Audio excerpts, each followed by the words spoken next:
It's a kind of spiritual experience. Para alguien como yo, Somebody like me, ver cómo es un templo de los santos de los últimos días see what a constituye toda una experiencia espiritual. is like. Se supone que el que entra en el templo debe sentirse espiritualmente sobrecogido y percibir que está literalmente en la presencia de Dios.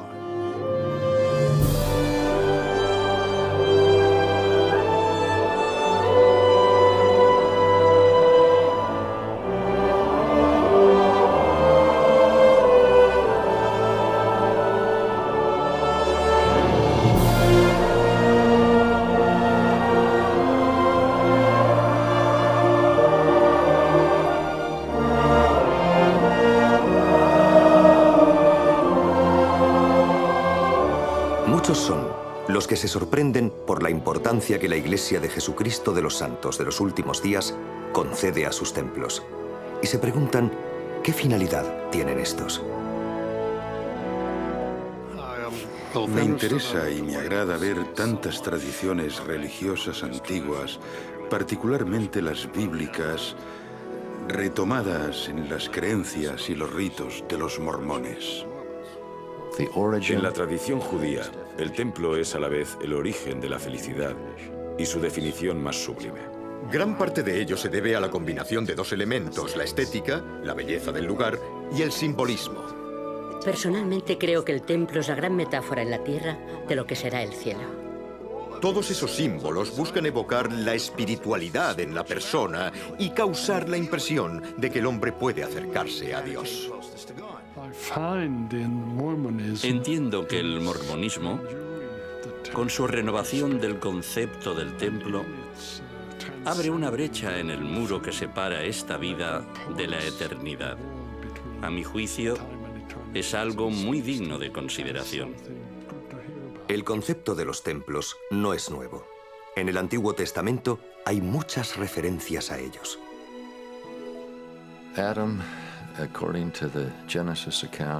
Según el relato del Génesis, después de la caída se manda a Adán que ore y leemos que lo hace ante un altar. Este elemento podría constituir la definición más antigua de lo que es un templo. En el altar, la persona se ofrece a sí misma, o como sucedería después, ofrece un sacrificio y así entra en comunión con Dios. Cuando el Señor se le apareció a Adán, le dijo que debía edificar un altar donde presentaría sus ofrendas y efectuaría sacrificios, y que dichos sacrificios serían una semejanza del Hijo unigénito del Padre. Y esa es la clave.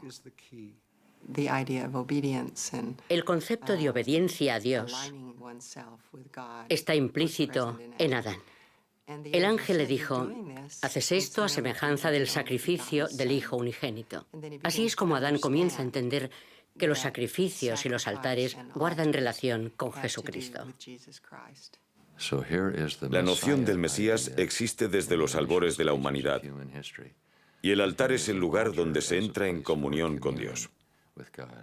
En el antiguo judaísmo y en la Biblia, el templo se concibe como una construcción especial donde siempre se percibe la presencia de Dios. El templo era la casa de Dios, el lugar donde lo divino y lo humano se unían. El templo terrenal es el equivalente del templo celestial. Existe cierta noción que resalta la idea de que el templo, en su debida función, sirve de conexión entre el cielo y la tierra. Dios está allí, y el templo es la morada de su presencia, como lo entendemos nosotros. Así que cuando deseamos sentir esa presencia o comunicarnos con ella, todo lo que tenemos que hacer es entrar en ese lugar sagrado. En el judaísmo, parte de esta idea se ha transferido a la sinagoga, si bien se entiende que la verdadera presencia de Dios reside en un nivel mucho más elevado, como puede ser el edificio del templo. Tras haber librado a los hijos de Israel de la servidumbre en Egipto, el Señor mandó a Moisés construir un tabernáculo portátil, un tipo de templo que debían emplear durante su éxodo por el desierto. Entendían que habían salido de Egipto bajo la dirección de Dios y que habían recibido su ley. Lo primero que debían hacer era construir ese santuario portátil. es un medio para comunicarse con Dios. Se lo denomina templo de reunión o templo del consejo. Recordemos que Moisés acudía al tabernáculo para recibir revelación de Dios. El tabernáculo de Moisés estaba hecho de los materiales más finos y preciados que había disponibles. Era sumamente simbólico y se convirtió en el prototipo de los grandes templos que posteriormente edificaron los reyes de Israel. La única entrada estaba en el costado oriental y conducía al atrio. Allí, delante de la tienda del tabernáculo, se ofrecían sacrificios al Señor sobre el altar del holocausto y los sacerdotes se lavaban en la fuente en preparación para oficiar en las ordenanzas del templo. La fuente, una especie de pila, tenía por objeto que los sacerdotes se lavasen las manos como parte del ritual. Para oficiar, y aunque se hubiesen aseado antes de ir al templo, debían lavarse las manos y también los pies. Había diversos sacrificios, pero el principal era el expiatorio, necesario para alcanzar la reconciliación con Dios. La persona que llevaba el animal para ser sacrificado como ofrenda ponía la mano sobre su cabeza y lo convertía en representante de sus pecados.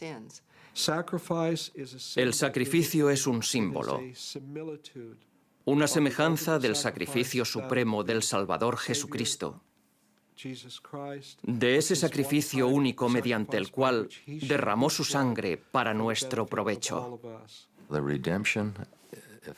El efecto redentor del sacrificio, tal y como se manifiesta en Cristo, es que Él viene a ser, para que se entienda, el sumo sacerdote que representa a toda la familia humana. En este caso, en lugar de que otra criatura se someta a la muerte, lo hace Él mismo. Y mediante este acto vicario, toma sobre sí las transgresiones de los hombres y las elimina. Por eso, Él es a la vez el Redentor y el Expiador. Es, en un sentido cristiano, el Salvador que hace posible una nueva vida en la presencia de Dios. Había dos salas en el tabernáculo.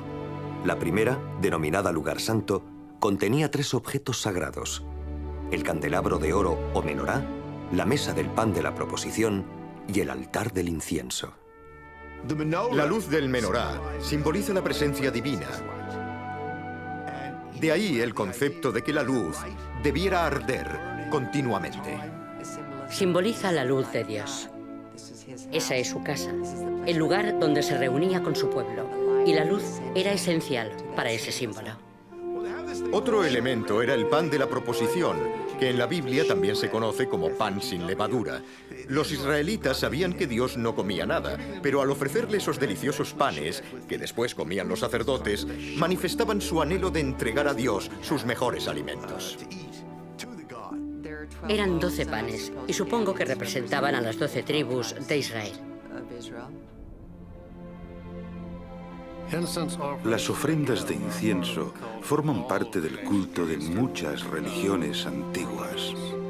Simbólicamente, se entendía que el incienso humeante representaba una ofrenda a Dios que ascendía directamente al cielo. Es una alusión simbólica a las oraciones que se ofrecían allí y que subían al cielo a los oídos de Dios. Hacía ascender al cielo un olor grato. Era una ofrenda apropiada para Dios. Oro, incienso y mirra. No quemamos incienso en nuestros templos, aunque en ellos también se ofrecen oraciones con objeto de que lleguen a la presencia de Dios y allí hallen respuesta. En el templo había una cortina especial, o velo, que aislaba el lugar santísimo del resto del templo. El fino velo del templo también es simbólico, ya que era lo único que se interponía entre la persona y el lugar santísimo.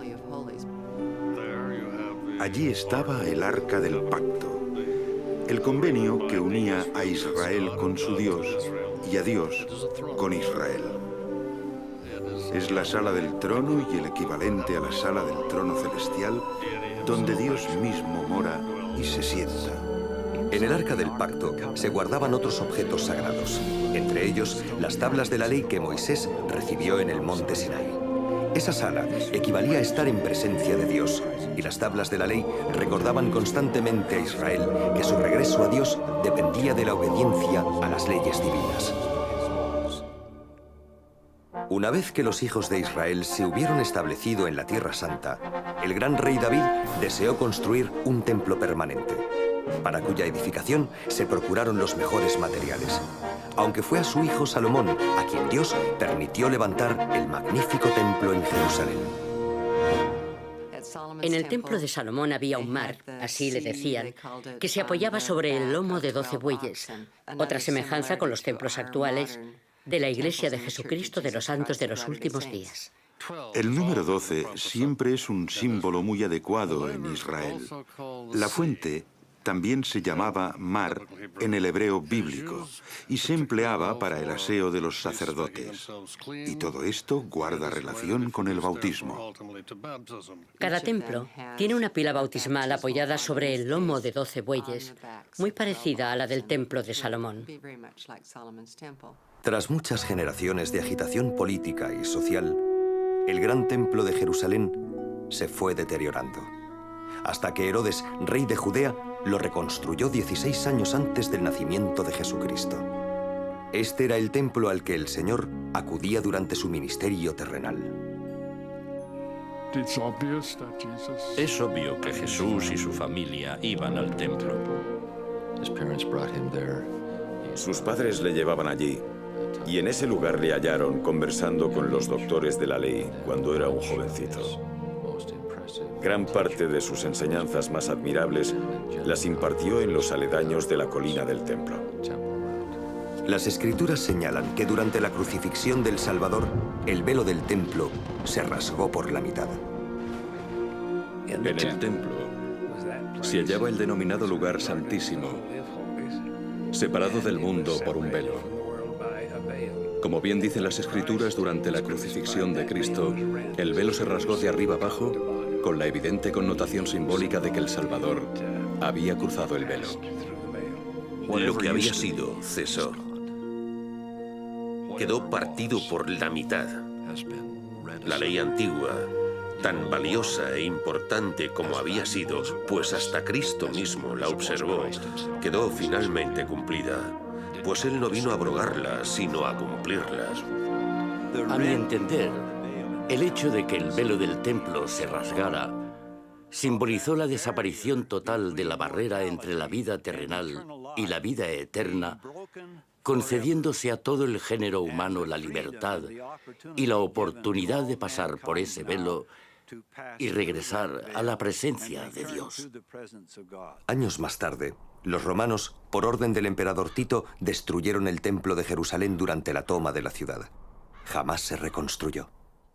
En la antigüedad, el templo de Jerusalén, con sus altares y sus grandes fuentes para purificarse, era un lugar al que se iba a realizar actos sagrados, sacrificios y otros ritos.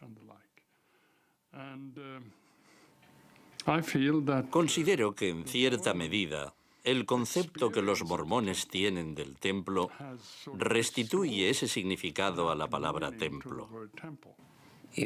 Para entender por qué construimos templos, antes es preciso comprender que creemos en la revelación y la restauración del Evangelio.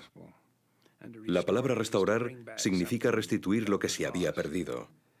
No hablamos de una nueva invención, sino de una restauración de lo que se conocía antiguamente. Tras el ministerio personal del Salvador, hubo cambios en las creencias y las prácticas religiosas del género humano, perdiéndose así el sentido y el propósito del templo. Dicho propósito fue restaurado por conducto del profeta José Smith durante la restauración del Evangelio de Jesucristo en su plenitud. Desde un punto de vista histórico, Resulta fascinante advertir que aún antes de que los mormones comenzasen a buscar un terreno para edificar un centro de reuniones o una capilla, continuaran reuniéndose en sus hogares o al aire libre mientras se iniciaba la búsqueda del terreno donde construir un templo. Con las primeras revelaciones sobre la edificación de un templo, imagino que los miembros desconocían el motivo, aunque sabían que debían hacerlo. Cuando la iglesia se estableció en Kirtland, comenzó la construcción del primer templo de esta dispensación.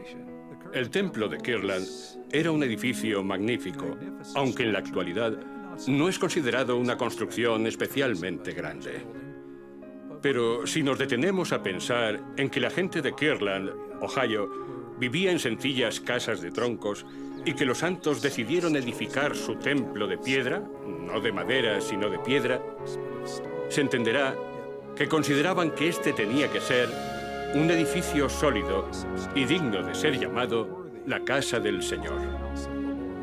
Aún me emociono cuando leo sobre el sacrificio que demandó edificar el pequeño templo de Kirtland, que luego hubo de abandonarse. De hecho, tuvimos un templo en 1836, antes de tener capilla alguna. Fue el templo de Kirtland, un templo preparatorio que todavía existe. En aquel entonces se utilizó con diversos fines. Si bien el entendimiento de todas las bendiciones del templo aún no estaba claro, y no lo estaría hasta años más tarde en Nauvoo, en la década de 1840. El primer templo que contó con todas las instrucciones y los conocimientos precisos para la realización de convenios se edificó en Nauvoo en 1844 y José Smith no vivió para verlo terminado. El templo de Nauvoo, edificado sobre una colina desde donde se domina el majestuoso río Mississippi, era el edificio más hermoso del lugar. Pero la persecución cada vez mayor obligó a los santos de los últimos días a abandonar su hermosa ciudad y su templo, el cual fue quemado por un incendiario.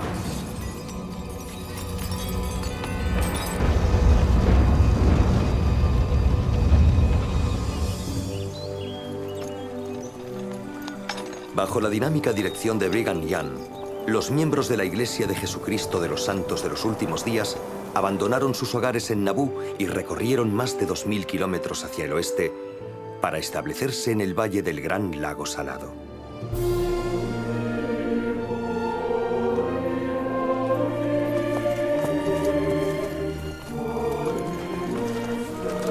Casi inmediatamente después de que los fatigados pioneros llegaran al valle, Brigham Young inspeccionó el lugar y, habiendo hallado el sitio adecuado, clavó su bastón en la tierra y dijo: «Aquí construiremos el templo de nuestro Dios».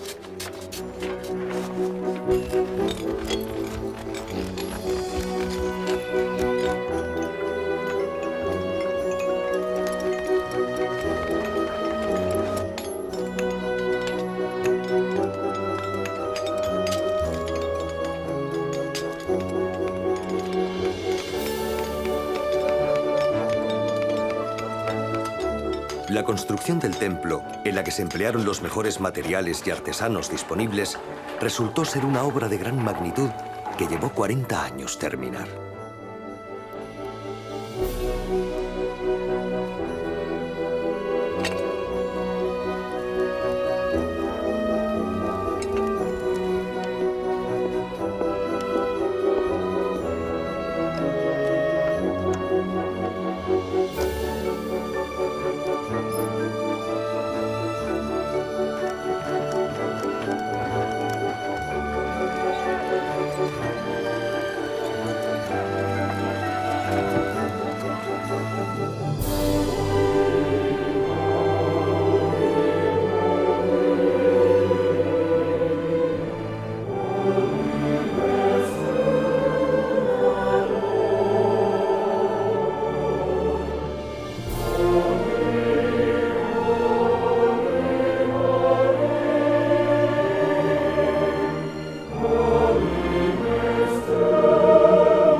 Actualmente este edificio se yergue como un magnífico monumento a la dedicación y el tesón de los pioneros que construyeron un templo sagrado digno de llevar la inscripción La Casa del Señor. Obviamente existe una relación de continuidad entre los templos antiguos y los actuales. La diferencia entre los templos antiguos y los de hoy es la misma que hay entre la preparación y la plenitud. Antiguamente se realizaban sacrificios en el templo. Se trataba de una ordenanza ceremonial que en realidad se practicó desde el principio, desde Adán y Eva hasta el ministerio de Cristo, cuando en él se cumplieron y llegaron a su fin todos los sacrificios.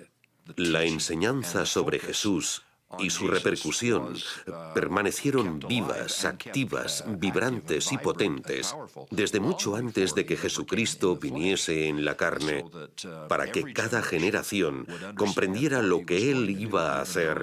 Es decir, los que le precedieron entenderían que un día Él se sacrificaría por la redención de ellos, por sus pecados y su salvación.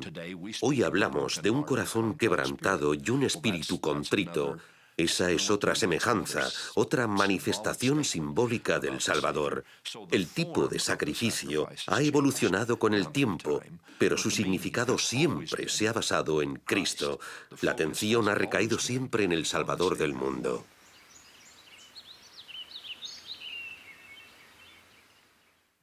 Al entrar en la casa del Señor, el tiempo queda atrás. Lo dejamos a la entrada y caminamos hacia la eternidad. Desde que entramos al templo hasta que salimos de él, todo lo que allí sucede adquiere una grandeza eterna. En muchos aspectos, el templo es una escuela de la vida, donde se nos enseña de dónde venimos, por qué estamos aquí y las posibilidades que tenemos.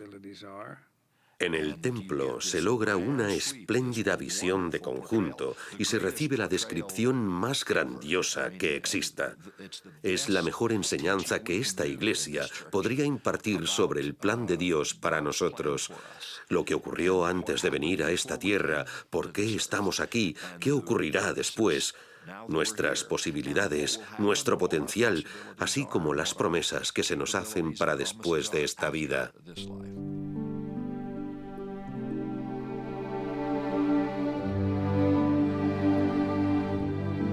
El matrimonio tiene una importancia vital y fundamental en todo lo que sabemos y comprendemos del Evangelio. Contraemos un matrimonio eterno o celestial y sabemos que nuestra familia estará unida para siempre. En muchos templos hay espejos a ambos lados de la sala. Si uno se mira en ellos, ve una repetición infinita de imágenes. Es como contemplar la eternidad.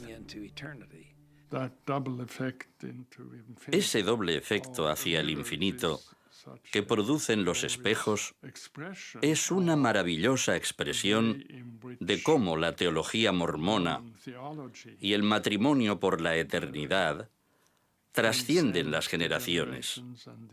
Es la eternidad en ambas direcciones, o sea, hacia el pasado y hacia el futuro,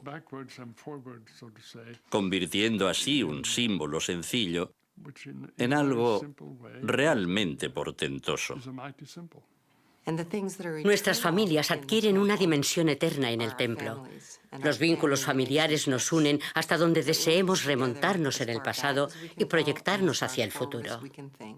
Vivimos esta vida terrenal unidos por el amor. Tenemos hijos y a su debido tiempo, cuando llegamos a la vejez, y así sucede con todos, el espíritu y el cuerpo un día se separarán en el proceso que denominamos muerte y uno por uno cruzamos el velo. En su debido momento, allá nos reencontraremos con nuestros hijos y sus hijos y los hijos de estos, mientras los lazos familiares se conservan intactos. Es algo maravilloso, algo que el hombre es incapaz de inventar. Es fruto de la revelación, es un concepto celestial. No sabría hablar del cielo con la belleza tradicional, excelsa y paradisíaca que a menudo se le atribuye. No podría concebir el cielo sin mi esposa ni mis hijos. Eso no sería el cielo para mí. Tal vez haya quien lo justifique diciendo que eso es lo que se anhela, que se debe al amor que nos profesamos o a que nos sentimos a gusto el uno con el otro, pero es mucho más que eso.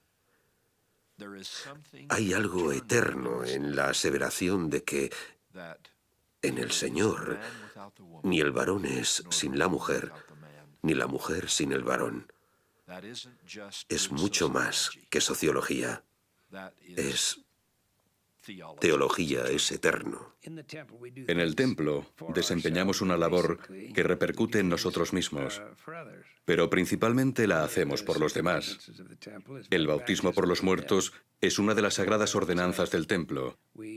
Es decir, efectuamos bautismos a favor de personas que han fallecido. En la primera epístola a los Corintios, capítulo 15, Pablo habla de los que se bautizan por los muertos, dando por sentado que había gente que lo hacía.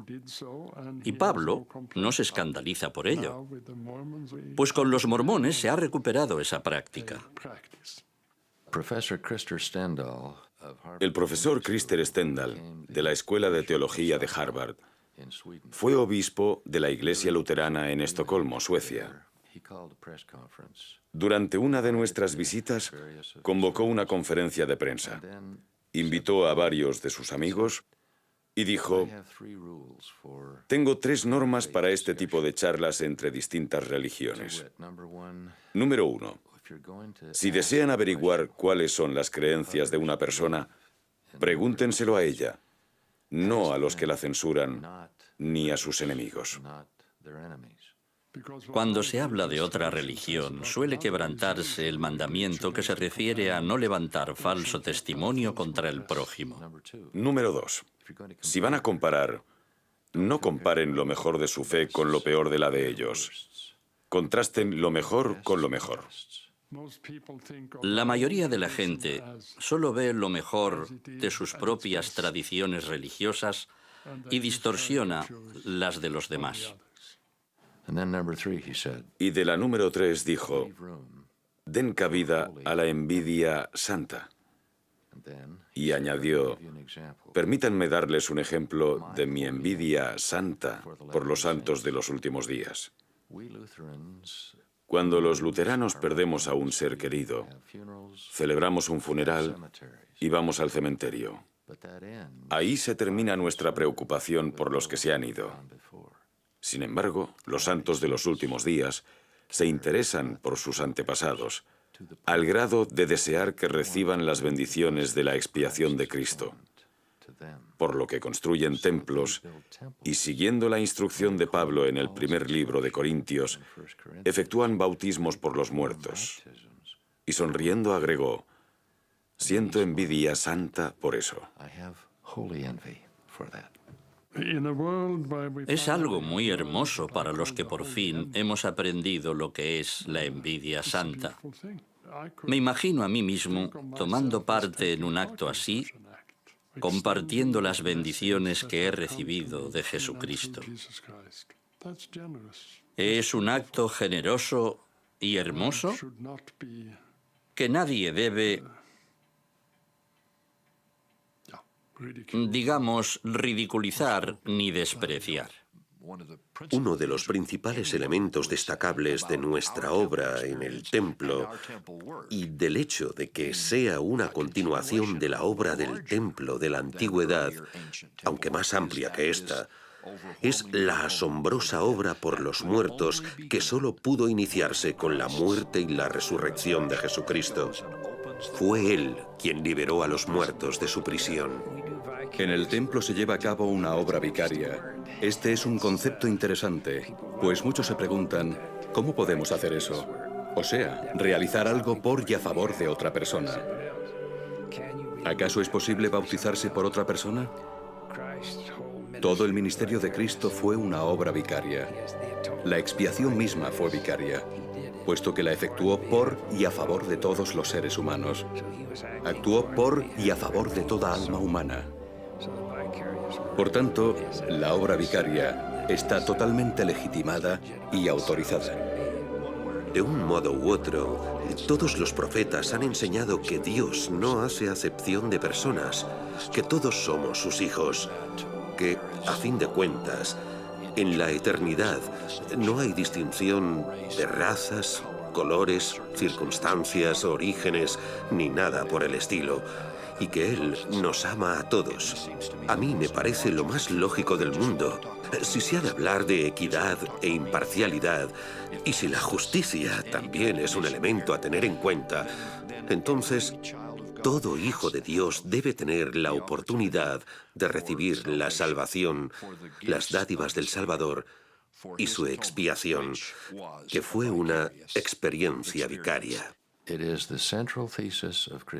El cristianismo descansa sobre la tesis de que Jesucristo hizo por nosotros algo que no podíamos hacer por nosotros mismos. Él nos representó e hizo algo que nos afecta como si hubiésemos sido sus autores. Así es como recibimos la liberación del pecado y de la transgresión, y podemos seguir con éxito el proceso que nos permite vencer nuestra condición pecaminosa hasta erradicar por completo el hábito y los deseos de pecar. Ese es el acto vicario que el Salvador, el Redentor, realizó por nosotros. Es una forma admirable de enlazar lo eterno con lo temporal, y en cierto modo en eso consiste el cristianismo. El concepto del servicio vicario representado por Cristo se convierte en algo que, aun con nuestras propias limitaciones, podemos hacer por los demás. He aquí el amor y el regocijo verdaderos. Es muy conmovedor, pues si lo entiendo bien, se orienta mucho hacia la familia, además de disponer del mejor material genealógico del mundo. Los valores familiares se elevan a la máxima expresión. Primero trazamos nuestra línea familiar y luego nos bautizamos por nuestros antepasados, es decir, por ellos y a favor de ellos. Todo el servicio sagrado de los templos es posible gracias a los convenios que se hacen con Dios. Antiguamente los hijos de Israel recibieron una ley y tuvieron que ceñirse a ella. En varias ocasiones Dios les instó a hacer convenio con Él de que cumplirían esa ley. El pueblo ideal del convenio es aquel que comprende que tiene un acuerdo que le obliga con Dios y que dicha obligación no se puede desechar cuando resulte inconveniente o difícil. Por ejemplo, los judíos fueron perseguidos y dieron la vida antes que dejar su religión. Desde el punto de vista de Dios, un convenio es un acuerdo inquebrantable. Nosotros, el elemento humano, debemos comprometernos a su cumplimiento y hacerlo de manera solemne. Ese es el principio clave del templo, unir a las personas mediante los vínculos de los convenios. La premisa más básica del templo dice que para que un convenio tenga plena validez, en primer lugar, la persona debe demostrar su fe, algo que en el Antiguo Testamento se concreta en la expresión un corazón quebrantado y un espíritu contrito. También debe hacerse del modo más solemne posible, es decir, en presencia de testigos. Además, debe realizarse en un lugar dedicado, libre de toda influencia y distracción mundanas, donde se pueda sentir que el convenio cuenta con la aprobación divina, como si se estuviese en presencia de las huestes angélicas. Por último, debe hacerse en el nombre de Dios. En gran medida, para nosotros los judíos, el templo es como la sinagoga, el centro espiritual del pueblo del convenio. Los convenios se concretan en un acto ritual, sabiendo que estos ritos encierran la enseñanza de una acción moral y ética.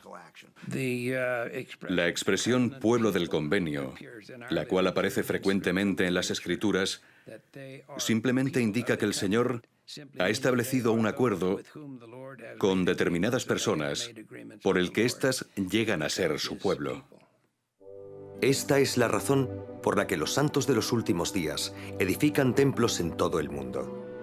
Obedecen así el mandamiento de Dios de adorarle en su santa casa, a fin de recibir grandes bendiciones de vida eterna y formar familias eternas para sí mismos y para sus antepasados.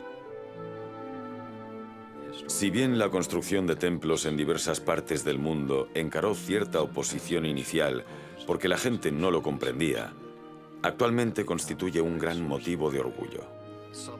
Quienes no sepan mucho de los templos ni de por qué los mormones los construyen, deben remitirse a la Biblia. Dado que el templo terrenal se edifica según el modelo del celestial, literalmente se trae a la tierra un pedazo de cielo. Las luces que iluminan el templo de noche simbolizan ese faro de esperanza que nos guía en la oscuridad. Es un remanso de paz y de calma, un lugar de gran belleza. No se parece en nada a un gran estadio de fútbol abarrotado de gente el día del partido, con automóviles por doquier que congestionan el tráfico. Al contrario, se trata de gente común y corriente que va llegando a lo largo del día. Allí uno tiene la impresión de que se lleva a cabo algo grato, sagrado y apacible. Este templo se yergue sobre un cerro y se divisa desde lejos. Está muy bien situado. Su mármol es finísimo. Todo ello embellece nuestro paisaje.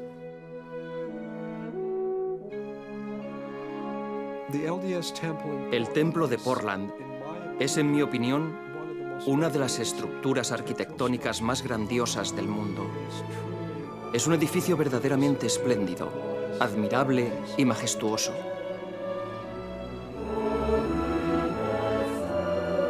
Allí se percibe un sentimiento especial, aún antes de su dedicación. Es un lugar sagrado para los miembros de la Iglesia, quienes se refieren a él con gran reverencia. Mis sentimientos sobre el templo siempre han sido muy favorables y no tendría objeción en compartirlos.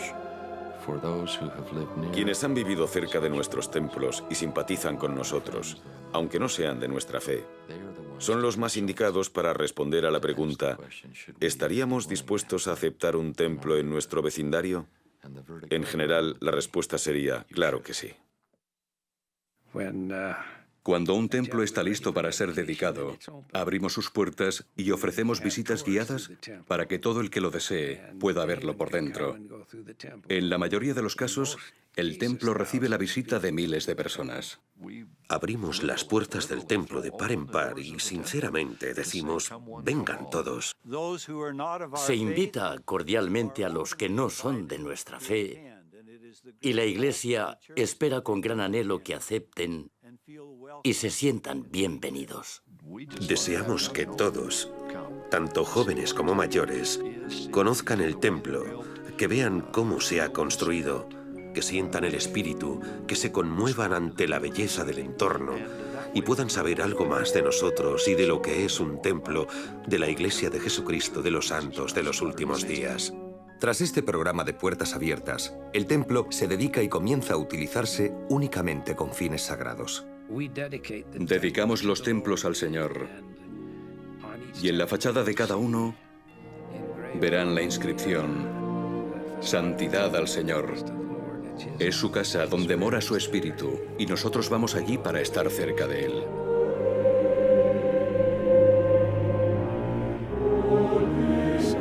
El templo es un punto de unión entre el cielo y la tierra, y la característica principal del cielo es la santidad.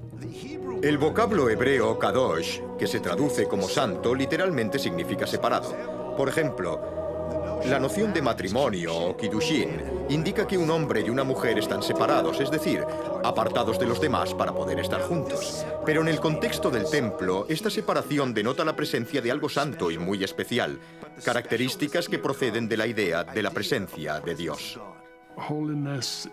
La santidad es una intensificación de lo bueno hasta alcanzar la suprema bondad de Dios.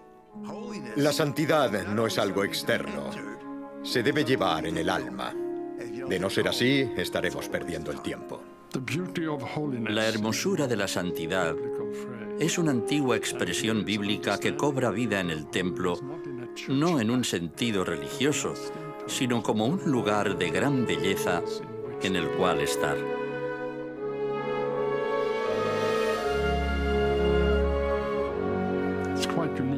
Es algo único. No sé de ninguna otra tradición religiosa que haya generado tal simbolismo. Ninguna cosa impura puede morar en la presencia de Dios. Sabemos que Él es santo y que estar en su presencia equivale a estar en un lugar santo.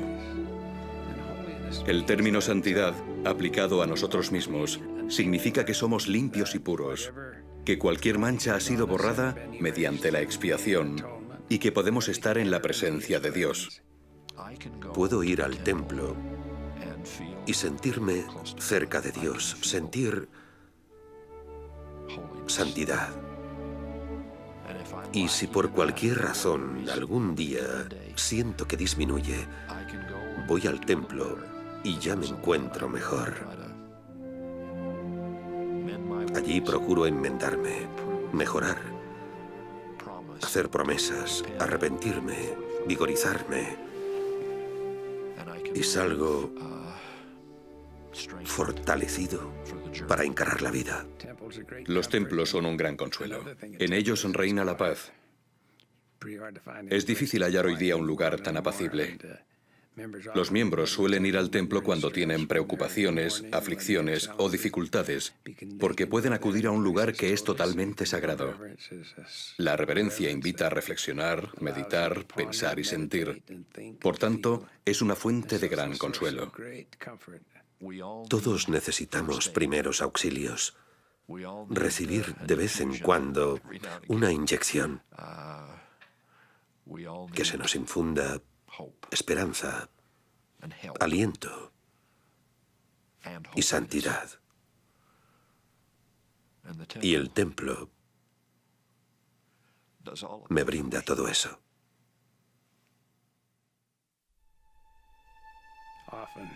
A veces, los miembros de la Iglesia van al templo con algún problema grave que no saben cómo remediar. Al ir al templo y participar en las ceremonias, la voz del Señor, tal y como dicen las Escrituras, penetra en su mente. Y lo que parecía no tener solución, de pronto la tiene. Esto es posible porque Jesús es el Hijo de Dios y el Salvador del mundo. Esta es su iglesia y esos son sus templos. Él es todo lo que afirmamos que es, la luz y la vida del mundo.